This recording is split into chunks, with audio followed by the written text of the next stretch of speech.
بسم اللہ الرحمن الرحیم۔ اگر آپ چینل پہ نئے ہیں تو چینل کو سبسکرائب کر لیں اور بیل آئیکن کو پریس کر لیں۔ میں جس موضوع پہ بات کر رہا ہوں وہ مسلمانوں کے لیے بڑا تکلیف دہ موضوع ہے۔ اس میں آپ کو بتاؤں گا کہ کیسے مسلمانوں کی جو خلافت تھی، جو 1300 سال سے چلی آ رہی تھی، جو حضرت ابوبکر صدیق رضی اللہ تعالیٰ عنہ سے شروع ہوئی اور خلافت عثمانیہ پہ آ کے ختم ہوئی۔ خلافت عثمانیہ جو 650 سال تک رہی، اس کو ختم کرنے میں اپنوں کا کیا کردار رہا اور غیروں نے کیا کردار ادا کیا، تو اس ویڈیو میں آپ کو ڈیٹیل سے بتاؤں گا۔ سب سے پہلے چلتے ہیں فرسٹ ورلڈ وار کی طرف، پہلی جنگ عظیم، جو کہ سلطنت عثمانیہ کے جو اتحادی تھے اور ادھر انگلینڈ کے جو اتحادی تھے، ان کے درمیان لڑی گئی۔ سلطنت عثمانیہ ہر جگہ پہ انگلینڈ کے اتحادی اور انگلینڈ کو شکست دے رہی تھی۔ اس وقت انگلینڈ نے ایک سازش چلی اور شریف مکہ جو کہ مکہ کے گورنر تھے، ان کو یہ لالی دی کہ آپ ہمارا ساتھ دیں تو جنگ ختم ہونے کے بعد ہم آپ کو خلیفہ بنائیں گے۔ تو انہوں نے عثمانیوں کے خلاف بغاوت کر دی اور جدہ اور مدینہ پر قبضہ کرنے کی کوشش کی۔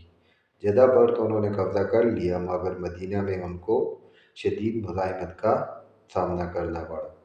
پہلی جنگ عظیم جو 1914 میں شروع ہوئی تھی، اپنوں کی غداری کی وجہ سے سلطنت عثمانیہ کے ختم ہونے کی بنیاد بنی۔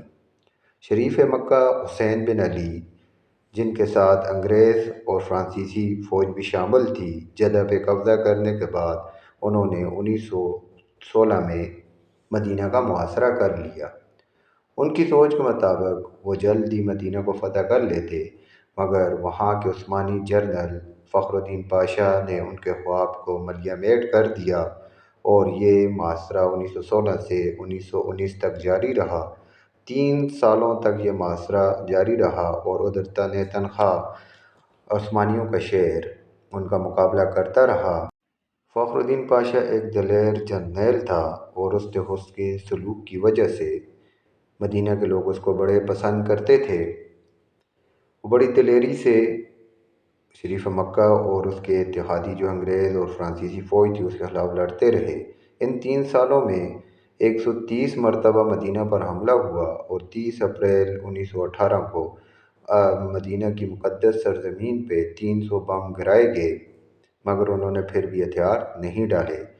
جب بلغاریہ اور جرمنی نے ہتھیار ڈال دیے تو شریف مکہ اور اس کے بیٹوں کا خیال تھا کہ اب فخر الدین پاشا بھی ہتھیار ڈال دے گا، مگر اس نے ہتھیار نہیں ڈالے۔ اس کے ہتھیار نہ ڈالنے کی وجہ یہ تھی کہ اس کا حضرت محمد صلی اللہ علیہ وآلہ وسلم سے عشق اور محبت تھی، اور جو کہ ان کو خواب میں آئے تھے کہ آپ نے ہتھیار نہیں ڈالنے، تو اس وجہ سے انہوں نے ہتھیار نہیں ڈالے۔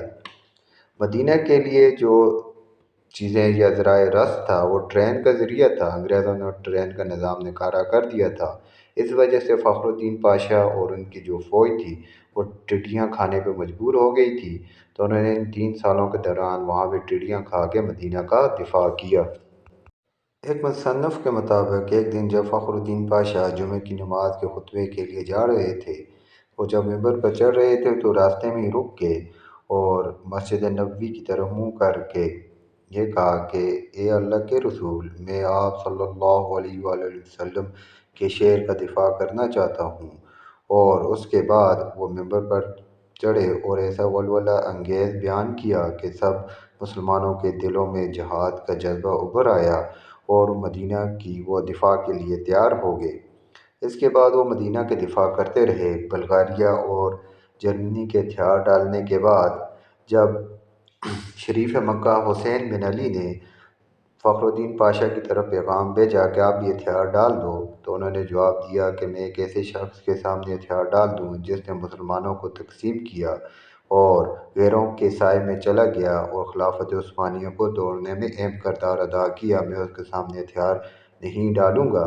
اور مجھے حضور صلی اللہ علیہ وآلہ وسلم خواب میں آئے ہیں اور انہوں نے بھی مجھے ہتھیار ڈالنے سے منع کیا ہے۔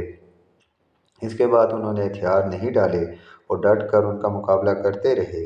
جب جرمنی اور بلغاریہ نے ہتھیار ڈال دیے اور 30 اکتوبر 1918 کو خلافت عثمانیہ نے بھی یہ ہتھیار ڈال دیے اور ایک معاہدہ کر لیا، اور فخر الدین پاشا کو بھی کہا کہ آپ یہ ہتھیار ڈال دیں، اور ہم نے معاہدہ کر لیا ہے۔ اس پہ فخر الدین پاشا نے ہتھیار ڈالنے سے انکار کر دیا اور تلوار ان کے حوالے نہ کی۔ اس وجہ سے انہیں اپنے عہدے سے عثمانیوں نے ہٹا دیا، مگر پھر بھی وہ 72 دنوں تک تنخواہ شریف مکہ اور اس کے اتحادیوں کے خلاف لڑتے رہے۔ اسی وجہ سے ان کو صحرا کا چیتا یا ٹائیگر آف ڈیزرٹ کے نام بھی انگریزوں نے دیا کہ یہ صحرائی چیتا ہے، اور اکیلا 72 دنوں تک ان کا مقابلہ کرتا رہا۔ پھر اس کے بعد ان کے اپنے ہی ایک بندہ جو غدار ثابت ہوا، انہوں نے اس کو پکڑ کے انگریزوں کے حوالے کر دیا، اور انگریزوں نے اسے 2 سال مالٹا میں قید رکھنے کے بعد 1921 میں رہائی دی، جس کے بعد انہوں نے دوبارہ خلافت عثمانی فوج میں شمولیت اختیار کی اور یونانیوں اور فرانسیسیوں کے خلاف لڑتا رہا۔ اس کے بعد وہ افغانستان کے سفیر بھی رہے، اور 1948 میں دل کا دورہ پڑنے کی وجہ سے وہ خالق حقیقی سے جا ملے۔ یہ ہمارے ریئل ہیرو ہیں جن کو آج تک ہم نہیں پہچانتے، اور انہوں نے تنخواہ جو ہے مدینہ کا دفاع 3 سالوں تک کیا، اور ان کے بعد جب کہ ذرائع نہ ہونے کے برابر تھے۔ تو اللہ بھی ہمیں ایسے کامل ایمان عطا فرمائے، آمین۔